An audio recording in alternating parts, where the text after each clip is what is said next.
Saludo fraterno a todos quienes nos escuchan en vivo o quienes nos verán, nos escucharán en posteriores ocasiones. Me siento feliz de formar parte del Consejo de Transformación Educativa y de este quinto Congreso Internacional de Transformación Educativa también. Es para mí un honor presentar estos avances de la Universidad Nacional Comunitaria, una utopía, un proyecto que viene haciéndose realidad y que era un adeudo que voy a explicar porque primero diapositivas, por favor.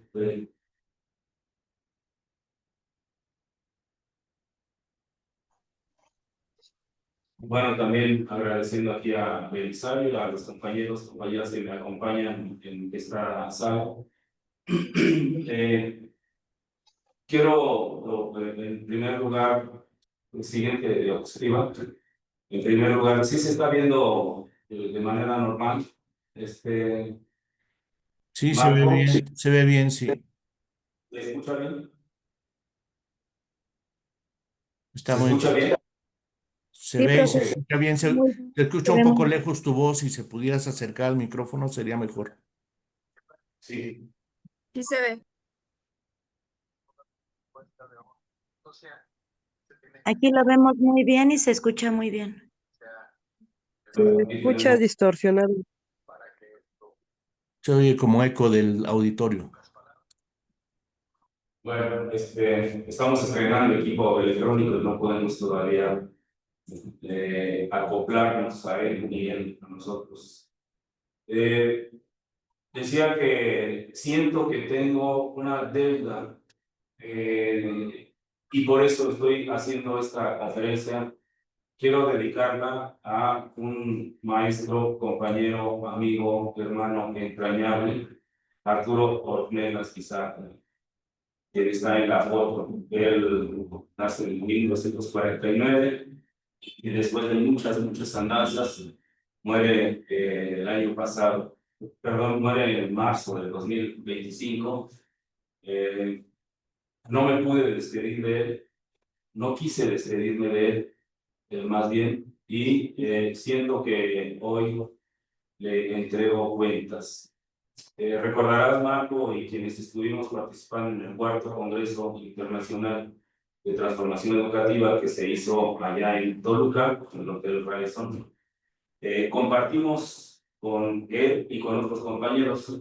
En aquel congreso hicimos un taller, precisamente un taller para crear universidades alternativas. Estábamos en este punto en el que necesitábamos ya operar este proceso de lucha que iniciamos en el 2018 de una manera bastante intensa y que desembocó en una serie de reuniones de buen nivel, de alto nivel. Fuimos el primer contingente en el 2018 que cuando asume la presidencia de Manuel presenta en el Zócalo de la Ciudad de México en una de las conferencias mañaneras. El primer contingente que fue a pedir la intervención de Andrés Manuel para que las universidades alternativas se hicieran realidad, fueran reconocidas en nuestro país. En el 2018 hacemos la primera manifestación en la mañanera y ya después vinieron muchos otros contingentes, pero ese es un antecedente importante. Nos organizamos, llegamos a ser 36 instituciones, proyectos universitarios que aglutinados en la red de universidades alternativas, la RUA. Tuvimos interlocución con el secretario de Educación, entonces Esteban Montezuma, quien comprometió al subsecretario de Educación Superior, al doctor Rocheiro, para que atendiera este asunto y efectivamente tuvimos en varias ocasiones reuniones con ellos, de la subsecretaría de Educación Superior, y fuimos construyendo diálogos abiertos, dos foros nacionales, uno en el antiguo Palacio de Frucoteca, antiguo Palacio del Senado, y luego en la ciudad de Oaxaca, dos foros nacionales en el 2019, en donde fuimos delineando nuestros procesos de lucha, de acción, para que consiguiéramos un requerimiento sustantivo que necesitaban las universidades alternativas o las universidades comunitarias de aquellos años, el reconocimiento de planes y programas de estudio como elemento sustancial para poder darle certeza a los estudiantes y quienes participan de este tipo de universidades. Así que tuvimos reuniones con los diputados, por ejemplo, de la Comisión de Educación. En aquel tiempo estaba en su apogeo la discusión y el debate para cambiar la Ley General de Educación, el propio artículo 3º constitucional. Y en este debate participamos incluso junto con la CENSUES, la Coordinadora Nacional de Sindicatos Universitarios. Fuimos parte de este debate en el Senado, fuimos parte de este debate entre secretarías y en distintos foros de carácter parlamentario y de carácter social y político.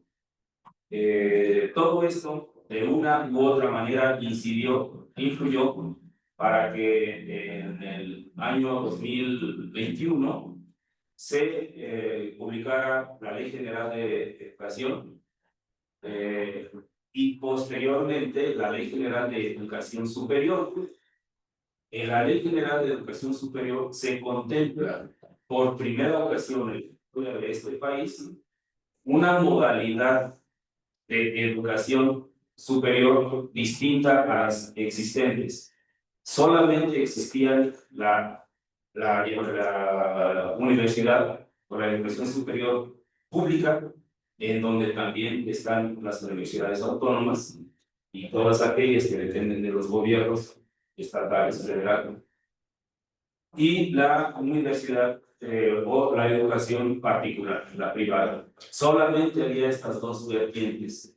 Con la modificación, perdón, del artículo 3º constitucional, en donde queda como obligatoria la educación superior y luego la publicación de la Ley General de Educación Superior, ya aparece la otra modalidad, la modalidad de la educación superior comunitaria, que puede tener tres vertientes. La primera es de orden municipal. Los municipios tienen posibilidades de impartir educación superior. Los municipios de todo el país. La otra vertiente es las instituciones públicas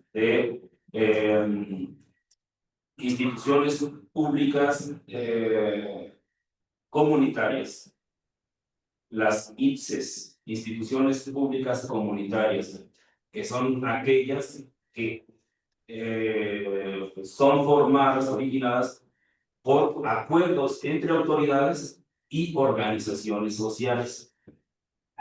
Y el otro grupo, la otra clasificación, son las instituciones particulares, pero de sostenimiento social. Estos tres rubros componen la nueva clasificación, la nueva modalidad, que es precisamente lo que no había sido considerado antes. Ya entonces las universidades de carácter comunitario son reconocidas en el marco legal de la educación superior en nuestro país a partir del 2021. Y esto evidentemente se debe a esta lucha que con marchas, con reuniones, con cabildeos pudimos conseguir. Así que esto lo anunciamos en el 2022. Recuerdo cómo estaba completamente feliz Arturo Ornelas. Nos felicitábamos. Él también formó parte de la RUA y nos congratulábamos de esta posibilidad. Y desde entonces estamos esperando, fíjense, los lineamientos, es decir, los reglamentos con los que se debe operar esta ley. Tanto instituciones particulares como instituciones comunitarias estamos esperando.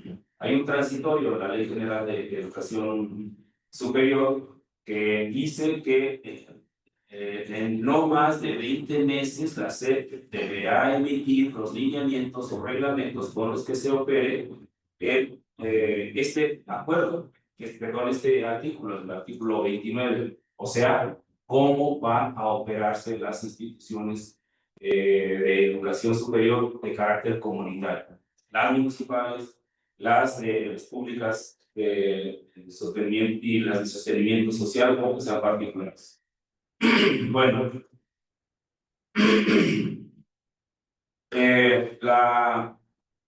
en este evento hicimos este taller.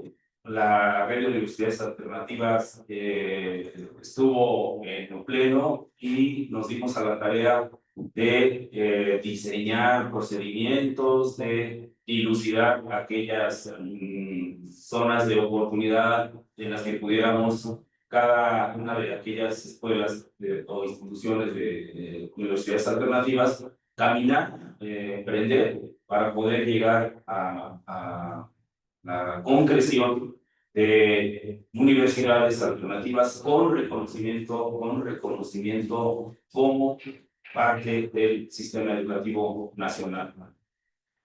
Sin embargo, la burocracia, de carácter que tienen las autoridades de la SEP de detentar el poder y menospreciar a las organizaciones, menospreciar a las comunidades, de minimizar los esfuerzos autogestionarios, nos ha llevado a múltiples complicaciones. Y todas estas complicaciones han representado verdaderos obstáculos a vencer, verdaderas cercas burocráticas que nos han puesto a veces en condiciones de desamparo, de indefensión, y no nos queda más que nuestra fuerza, nuestro ímpetu y nuestra actividad autogestionaria y colaborativa para poder salir adelante de estos obstáculos.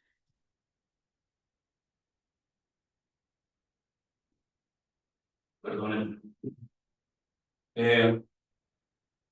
Para poder hacer la Universidad Nacional Comunitaria hemos tenido que romper las reglas del juego, porque implica un paradigma que no ha sido explorado como todo paradigma, porque implica asumir desafíos y retos que no han sido caminados y no han sido vencidos por ningún sector de nuestro país, aunque hay muchas experiencias, muchos esfuerzos, muchos experimentos. Es por eso que nosotros podemos decir que hemos asumido una actitud paralógica, es decir, cambiemos las reglas del juego porque lo que tenemos hasta este momento no es útil para poder arribar a modelos imprevistos, modelos no conocidos. En este sentido, nuestros actos paralógicos nos han llevado a inventar procedimientos, a amalgamar posibilidades, a enfrentar estos efectos de las indeterminaciones. Hemos tenido que asumir otro tiempo, un tiempo que nosotros estamos construyendo y que es distinto al tiempo curricular establecido por las instituciones oficiales.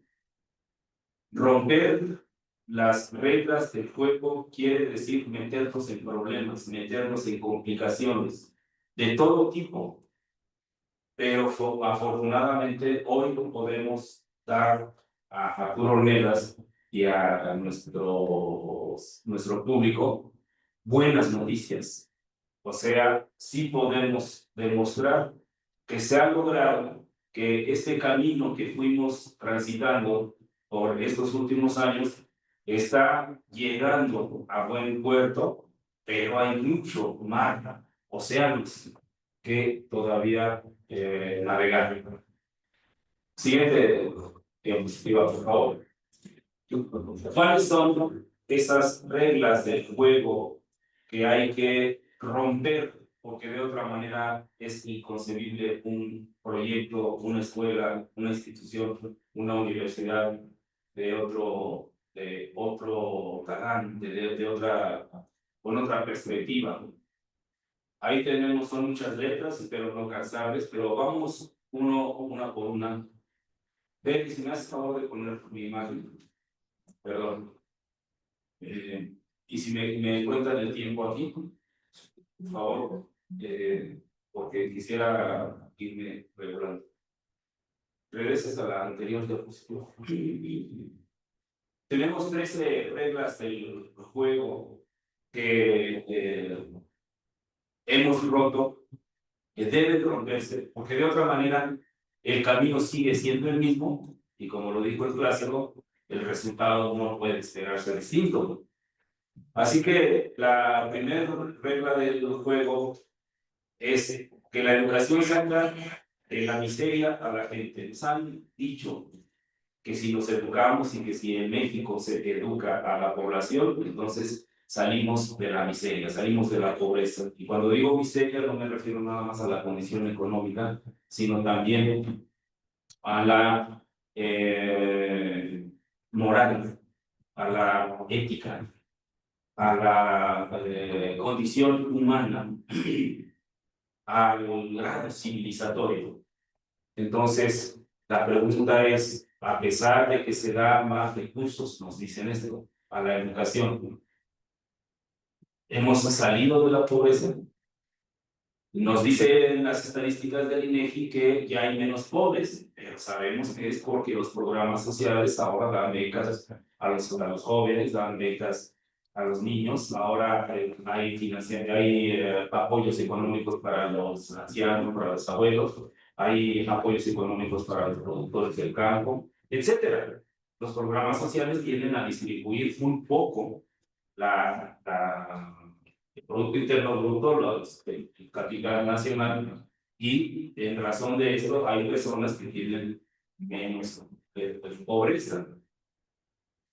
Pero la pregunta es, bueno, ¿y acaso aquellos que han sido miserables van a dejar de serlo por la educación?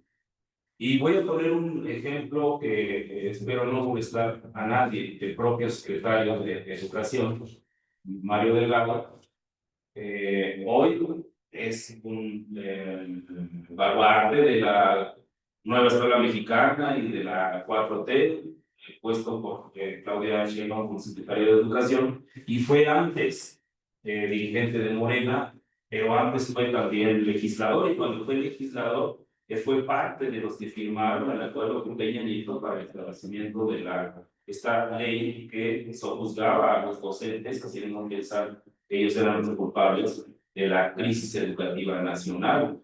O sea, Mario Delgado, no por su nivel educativo, ha dejado de ser miserable.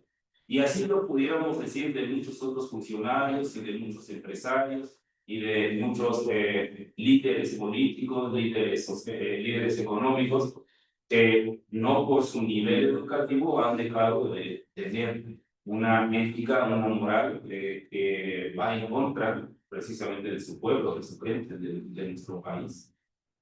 Entonces, la idea de que la educación nos saca de la pobreza y de la miseria es una aporía, es decir, un acto de fe, una regla dicha que no puede demostrarse. La siguiente regla que hemos roto, solo hay educación inicial, básica, media superior y superior, porque la Constitución, en la Ley General de Educación, reconoce solo estos niveles educativos, el básico, el medio superior y el superior. ¿Y qué hay de otras educaciones, la educación comunitaria? La educación en la familia, la educación que tenemos todos ineludiblemente en la calle, con los amigos, con los vecinos.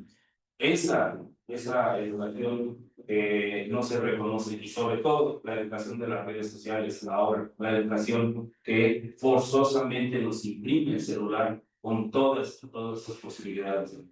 La educación que tenemos en los medios, la educación que está presente en la sociedad, en nuestra civilización, que por fortuna mucho tiene de enfermedad, mucho tiene de psicosis, mucho tiene de destructividad. Tercera regla que hay que romper, esto de el conocimiento es válido solo si lo reconoce la SEP. Este monopolio que tiene la Secretaría de Educación Pública otorgado por las leyes. Si no lo reconoce la SEP, entonces no es conocimiento, entonces no tiene validez. Es una manera, precisamente, como lo dice Foucault, de sujetar el conocimiento a dispositivos de poder. Es el más poderoso el que dice qué conocimiento, qué información, qué saber, qué experiencia tiene o no tiene validez. Nosotros hemos tenido que romper esta regla porque para la Universidad Nacional Comunitaria el saber de todas las personas debe reconocerse.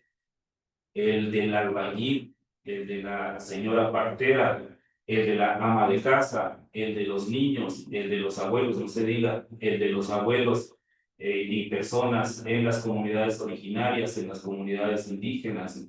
Por supuesto que todo esto ha de reconocerse y esto está al margen entonces de esta validez oficial que otorga la Secretaría de Educación Pública y todos sus consortes, las Secretarías de Educación de las distintas entidades federativas, que son el Estado.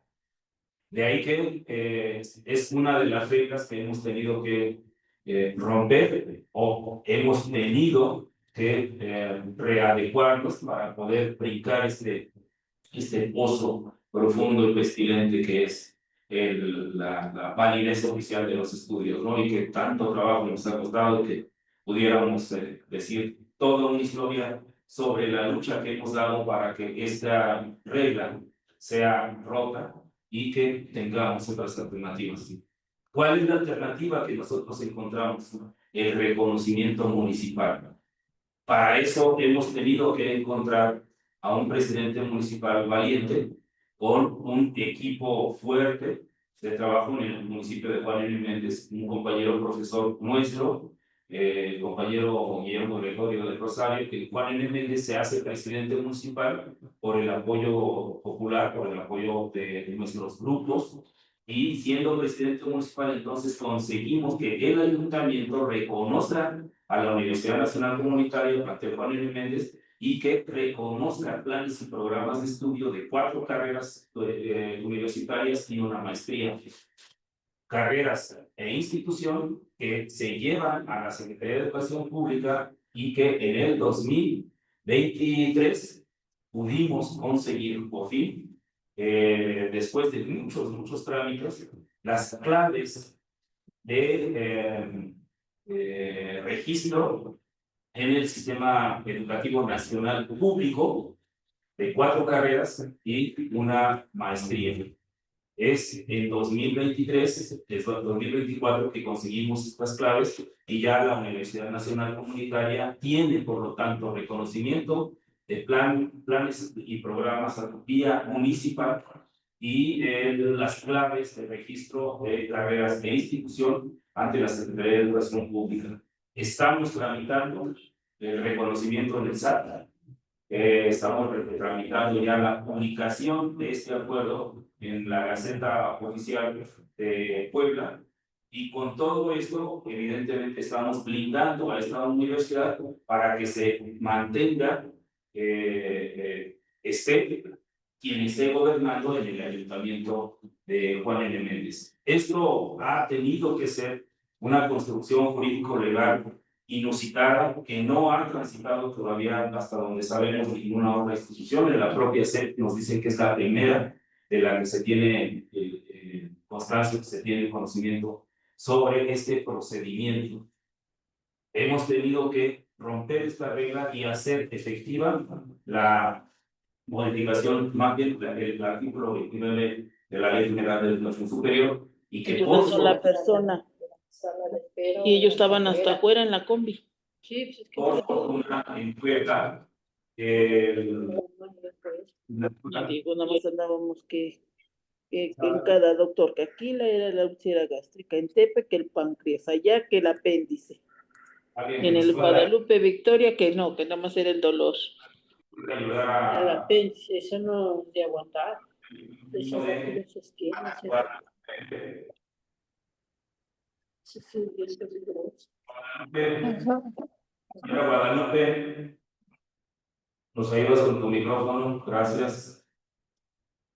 Entonces decía que por fortuna la legislatura del Estado de Puebla sí armonizó su ley de educación superior con la ley general de educación superior, y esto posibilitó que en el Estado de Puebla se pudiera implementar esta alternativa, esta modalidad. Paso a la otra regla del juego que ha tenido que modificarse, que romperse. La impartición de educación puede ser pública o particular, o sea, privada, ha sido rota con la impartición de educación a través de los ayuntamientos. Todo ayuntamiento del país puede hacerlo, solo es cosa de que lo decidan.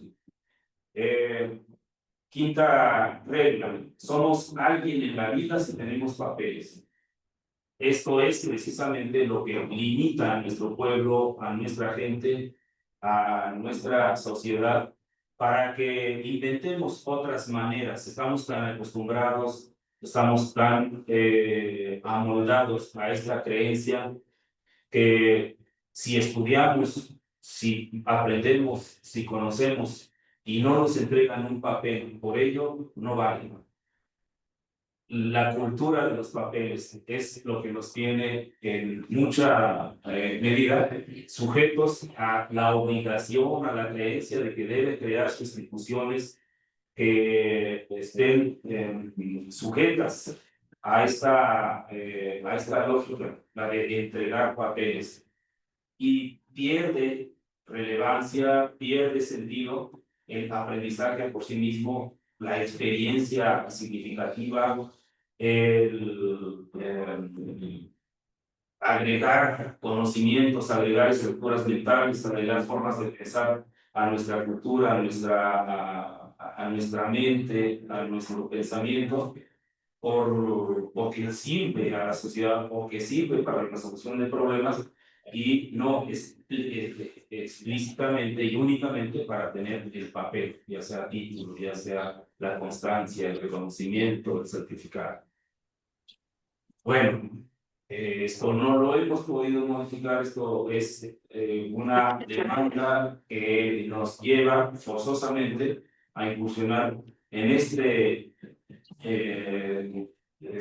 terrible atolladero que es el reconocimiento de los planes y programas de estudio, pero que tiene que hacerse so pena de perecer como proyecto educativo. Sexta regla, las escuelas sirven solo si tienen reconocimiento oficial.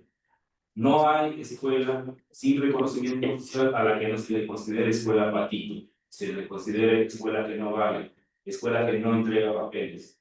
Y esta ha sido, por ejemplo, la historia de la Universidad Revolución, que es la que antecede a la Universidad Nacional Comunitaria. Es un dolor, es una angustia que todos los esfuerzos que maestros colectivos realizan y que no se concretan si no se entregan papeles, si no se tiene el reconocimiento oficial.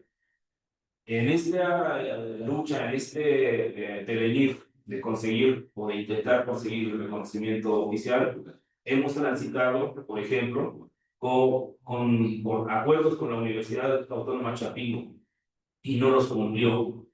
Su burocracia no permitió que la Universidad de Chapingo diera el reconocimiento o el respaldo a la Universidad de Revolución, a pesar de haber tenido acuerdos con el rector, con el académico, no se pudo. Luego con la Universidad Autónoma de Guerrero, luego con la Universidad Autónoma de la Ciudad de México, con la Universidad Obrera, con universidades privadas. No fue posible, porque no les importa, porque no es una necesidad que ellos tengan. Quienes tienen ya un reconocimiento difícilmente se van a interesar por aquellos que no lo tienen. Máxime si son instituciones de carácter privado donde se está buscando hacer negocio. Bueno, séptima regla. Solo las escuelas y las universidades son fuentes de conocimiento y valor social. Tiene que ver con esto de que el reconocimiento del conocimiento y del saber solo es a través de las universidades o de la sede, como si el conocimiento solo estuviera en las universidades, sus laboratorios, sus edificios, sus aulas y entre sus profesores. El proceso del conocimiento no precisa de instalaciones, no precisa de aulas, no precisa de maestros con todos los títulos. Es una regla que hemos tenido que romper, y esto nos lleva a la siguiente regla. Muchas gracias.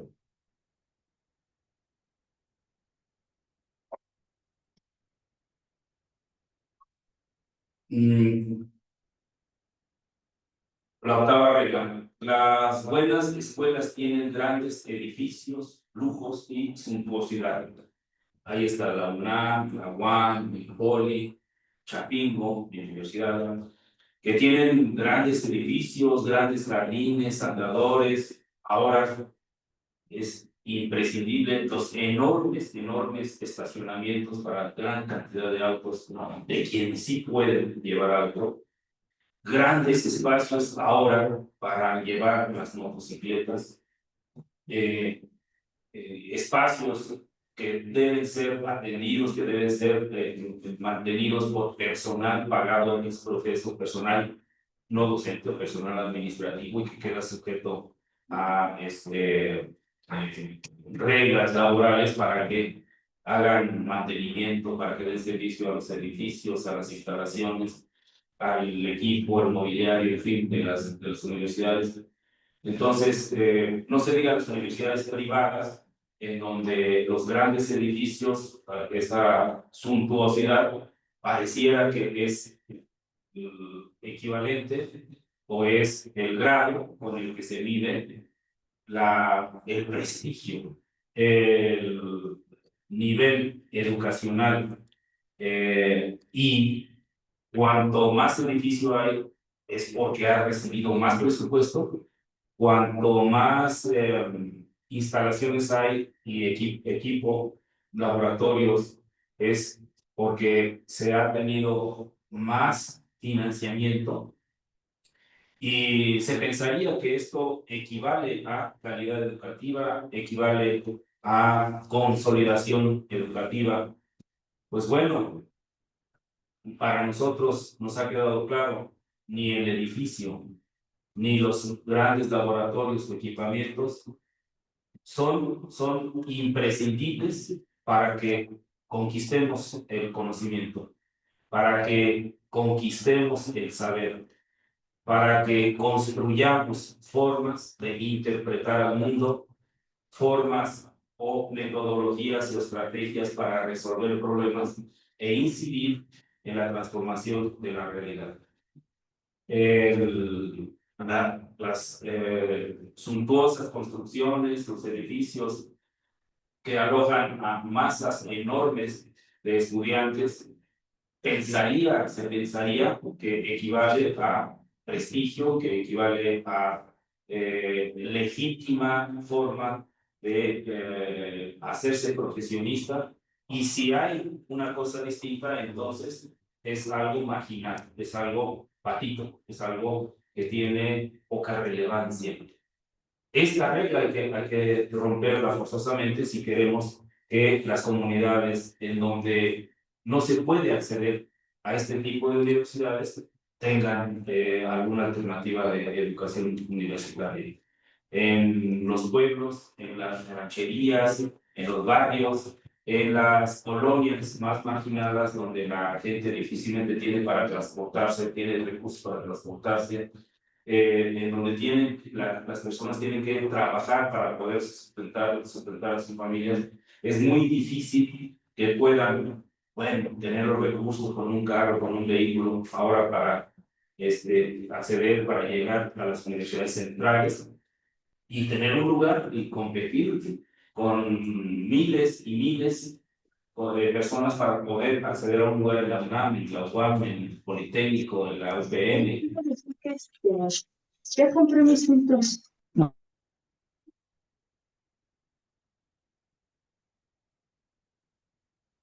Bueno,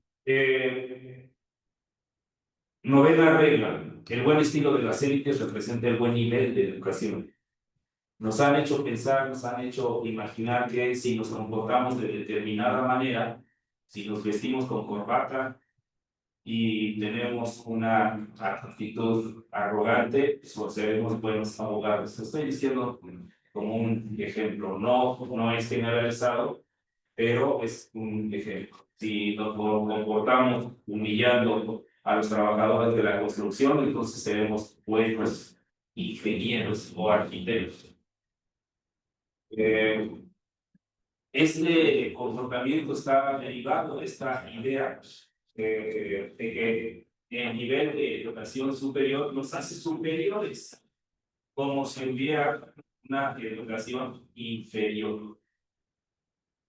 No hay educación inferior, ni siquiera la de los pequeñines preescolares o de educación básica. No podríamos considerar una educación inferior como para nombrar una educación superior. E insisto, aquellos que van a la universidad y si tienen auto y si tienen una condición económica sobresaliente, ven hacia abajo a los que menos tienen, a los que no tienen, los que tienen una moto, los que tienen una bicicleta o los que andan a pie.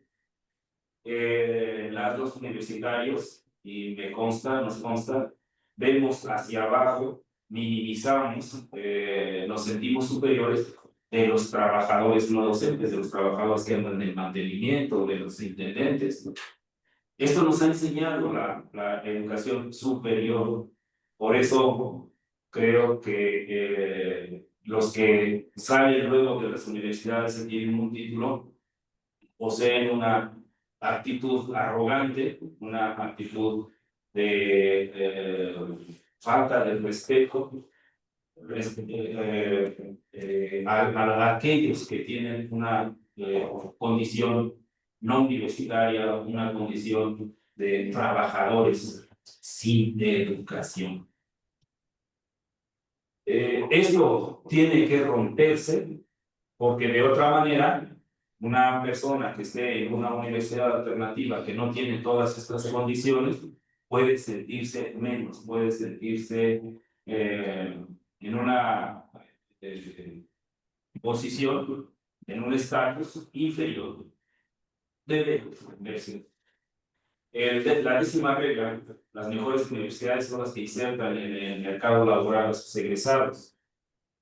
Ya todos sabemos que es difícil que los egresados consigan en el mercado laboral un puesto, un lugar relacionado con su profesión.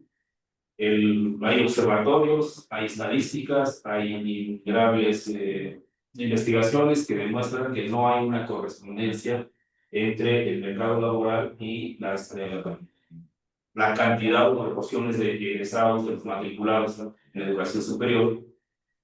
Salvo algunas carreras que sí están insertando al mercado laboral sus egresados. De ahí esto que le llamamos el abaratamiento de credenciales y cómo hay una enorme incongruencia entre lo que se necesita y lo que se está egresando en las universidades. Hay innumerables estudios que demuestran que la mayoría de egresados se están ocupando por sí mismos como taxistas, como taxistas de Uber, como comerciantes, como microempresarios, en otros ámbitos que poco tienen que ver o nada tienen que ver con su perfil profesional. Para nosotros es muy importante porque la Universidad Nacional Comunitaria se ha planteado que los egresados salgan con su trabajo, con su empleo, con su emprendimiento, con su cooperativa, con su microempresa o empresa, Nos que quedan salgan, 5 minutos, Oscar. sí, gracias, que salgan con un oficio, con un empleo, con un nicho de oportunidad para sí mismos, para su familia y para otros. O sea, si desde un principio el proceso formativo profesional se dirige a la solución de problemas comunitarios, a la solución de problemas comunitarios y ambientales, que son reales en la familia, que son reales en la comunidad, que son reales en el entorno inmediato, que implica la búsqueda, por ejemplo, de recursos de inversión, que implica forzosamente la gestión de proyectos y de fondeo. Eso nos va a obligar a un proceso formativo que está congruente con las necesidades comunitarias, y una de esas necesidades comunitarias son las fuentes de ingresos. Así que las y los egresados de nuestras carreras están forjando emprendimientos, empresas, cooperativas que al egresar van a permitir que tengan una fuente de ingresos para sí y para otros, pero además que estén incidiendo en la sustentabilidad del lugar, que estén incidiendo en la solución de problemas de carácter social, de carácter económico, y sobre todo que estén incidiendo en la conformación de redes comunitarias de comunicación, de transformación, de cooperación, que implican de hecho y no de discurso transformaciones sociales, que implican la construcción de un proceso civilizatorio en el que hay mucho por explorar, mucho por hacer,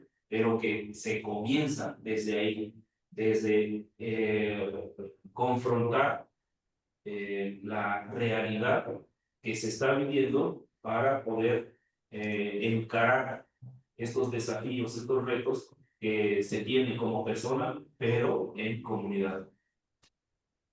Siguiente regla que se ha tenido que romper: los currículos deben ser diseñados y aprobados por las autoridades, pensando que son las autoridades las que saben. ¿Qué sabe el secretario de Educación? ¿Qué saben los secretarios de Educación sobre la realidad que viven las comunidades? Por eso nosotros hemos roto esta regla y decimos que hay que autogestionar el currículum. Los planes y programas de estudio hay que diseñarlos desde nuestro sentir, nuestro pensar, nuestras necesidades a resolver, nuestros problemas a confrontar. Y esto implica que nos debemos dotar de estrategias, de colectividades cooperativas para poder reconocer lo que es necesario y reconocer otras maneras de darle sentido al saber, darle sentido al conocimiento. Más abajo, por favor, ven. Bueno, los currículos deben ser diseñados y aprobados por las autoridades, o sea, las que saben. Y si no son las autoridades, se piensa, entonces no tiene validez y podemos pensar que no es lo adecuado. Esto hay que romper. Número 12, los maestros saben más que los alumnos. una condición que nos ha, en la que nos hemos amolado durante muchos siglos, y vemos en la Universidad Nacional Comunitaria que los maestros somos alumnos, pero ya no usamos la palabra alumnos, sino somos estudiantes. Los maestros somos aprendices, las estudiantes también pueden ser los maestros, los líderes de la comunidad, las trabajadoras, los trabajadores, las productoras, los productores pueden ser maestros y no se necesitan los títulos nobiliarios, los títulos profesionales de maestro y doctor para poseer un conocimiento, una experiencia que pueda ser compartida. Y la otra regla, la 13, los alumnos tienen que aprender para aprobar. Para nosotros aprendemos para darle sentido a la vida, para darle sentido a nuestros proyectos, para resolver problemas económicos, para resolver problemas ambientales, para resolver problemas comunitarios. Aprendemos para darle sentido a nuestro saber. Aprendemos no necesariamente para aprobar, tener documentos y para tener títulos, sino aprendemos para satisfacer nuestros deseos, nuestras utopías, nuestras voluntades y para tener afecto por los demás, para tener una actitud cooperativa. La siguiente, por favor. Estamos en tiempo terminado. ¿Qué hay en el sitio? ¿Qué hay en nuestra ONC? Hay autogestión. Hemos construido, gestionado por nuestra propia cuenta y hemos solucionado problemas. La siguiente.